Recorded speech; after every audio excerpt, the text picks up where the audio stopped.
GTA San Andreas had a lot of deleted content, so why don't we explore it?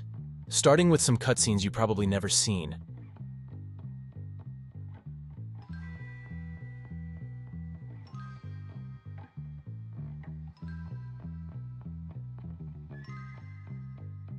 Next, there were skateboards in GTA San Andreas. The skateboard in GTA San Andreas was a hidden gem that never saw the light of day. It was intended to be both a vehicle and a melee weapon, giving CJ the ability to cruise around the streets of Los Santos in style, or use it to pull off some gnarly tricks, or knock out some rival gang members. Imagine hopping onto a skateboard, just like you would a bike, and kick pushing your way across the city. You could grind on rails, perform ollies, and maybe even some flips. The game files suggest it would have been selected from your weapons inventory, hinting at some unique gameplay mechanics combining transportation with combat. So why was this cool feature axed? There are a few theories. Some say it was due to technological limitations of the time. Others speculate it might have been removed to streamline the gameplay experience, or because it didn't fit the overall tone of the game. Whatever the reason, it left many fans wondering what could have been. So, GTA San Andreas came out in 2004 and was a hit for its huge world and cool story.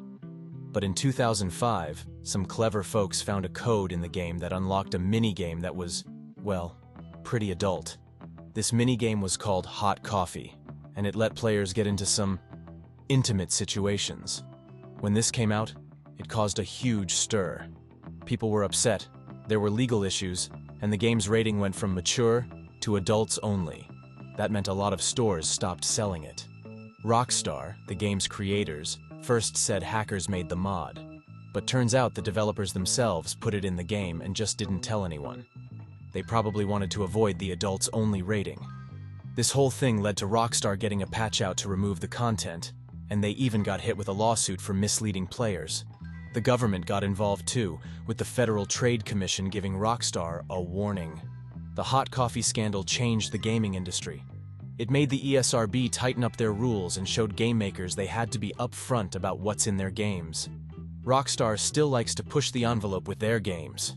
But the hot coffee mod is a reminder that there's a line between being creative and being responsible. The mission packs were additional content that provided new challenges and extended the storyline for players who couldn't get enough of the game. They included a variety of missions, ranging from high-speed chases to strategic gang warfare, each designed to test the player's skills in different ways. The mission packs introduced new characters, vehicles, and even weapons. They were set in various locations across the game's map, offering a fresh perspective on the familiar landscape of San Andreas. Players could delve into side stories that enriched the main narrative, providing a more comprehensive understanding of the game's world and its inhabitants. Now, onto the big question. Why were these mission packs removed? The answer isn't straightforward. Over the years, there have been several updates and re-releases of GTA San Andreas, including the definitive edition. With these updates, certain content was altered or removed due to various reasons such as licensing issues, technical limitations, and the desire to streamline the gameplay experience. For instance, some missions were cut during the game's development process and never made it to the final release.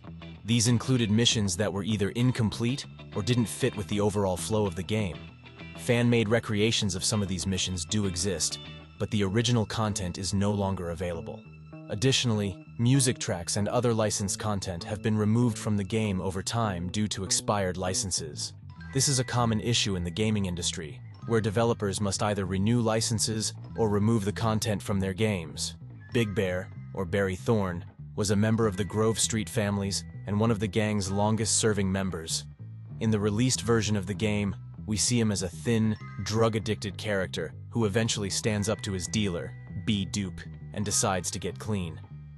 Originally, Big Bear was meant to play a much larger role in the game. He was close to Carl Johnson's younger brother, Brian, and his defection was a significant part of the storyline.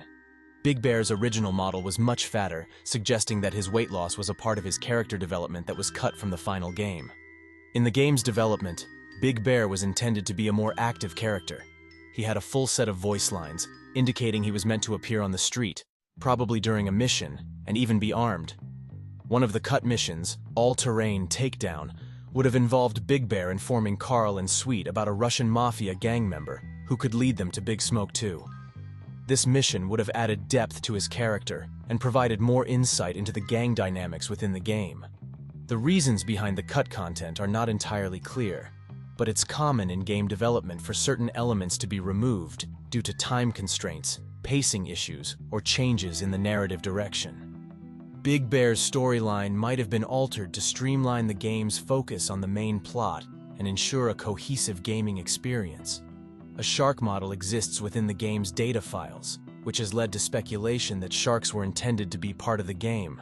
This model could be swapped with the dolphins in-game model, making sharks appear in place of dolphins. It's not explicitly clear why sharks were removed from the final version of the game. However, it's theorized that time constraints and limited resources during development may have played a role. Additionally, it might have been considered odd for players to swim with sharks, leading to their removal.